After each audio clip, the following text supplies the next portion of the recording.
नमस्कार मंडळी, माझे चॅनल पल्लवीज क्रिएशनवर तुमचे स्वागत आहे। आज आपण पाहणार आहोत ठाण्यातील 150 वर्ष जुने नंदीबाबाचे मंदिर। गेली 75 वर्ष प्रत्येक गुरुवारी महाप्रसादाचा भंडारा येथे अविरत चालू आहे। महाशिवरात्रीला येथे खूप सुंदर सजावट केली जाते। तुम्ही पाहतच आहात येथे फुलांचा आणि तसेच फळांचाही वापर सजावटीकरता करण्यात आलेला आहे। आपल्याला येथे प्रथम दर्शन गणरायाचे होते, त्याच्यानंतर दुसरी मूर्ती आहे ती स्वयंभू अशा नंदीबाबाची।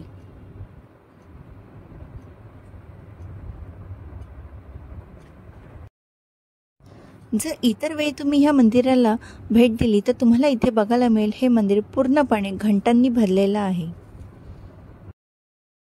महाशिवरात्रीपासून पुढचे 5 दिवस येथे मोठी यात्रा भरते। आणि तिसरे आहे नंदीबाबाचे शिवलिंग। आपण पुढे पाहणारच आहोत पालखी सोहळा।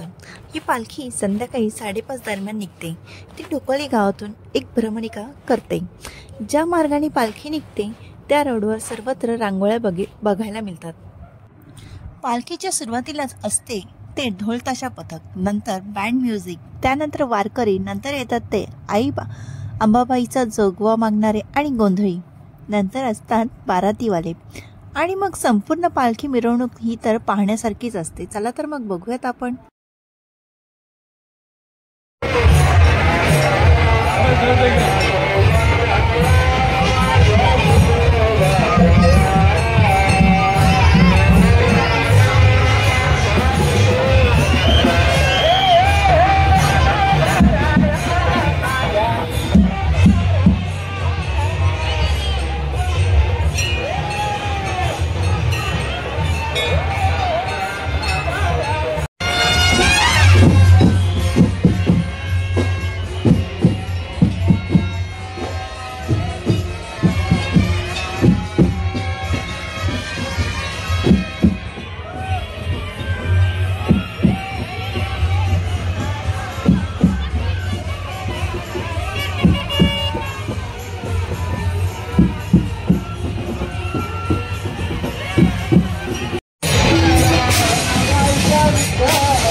नजर फिरूया ती जत्रेवर. चला तर मग बघूयात आपण काय काय आहेत जत्रेमध्ये. पुढच्या वर्षीच्या महाशिवरात्रीला प्रत्यक्षात भेट देऊन ही पालखी मिरवणूक नक्की बघा. तुम्ही जर माझ्या चॅनलवर नवीन असाल तर लाईक करा, शेअर करा आणि सबस्क्राईब नक्की करा. Thank you for watching.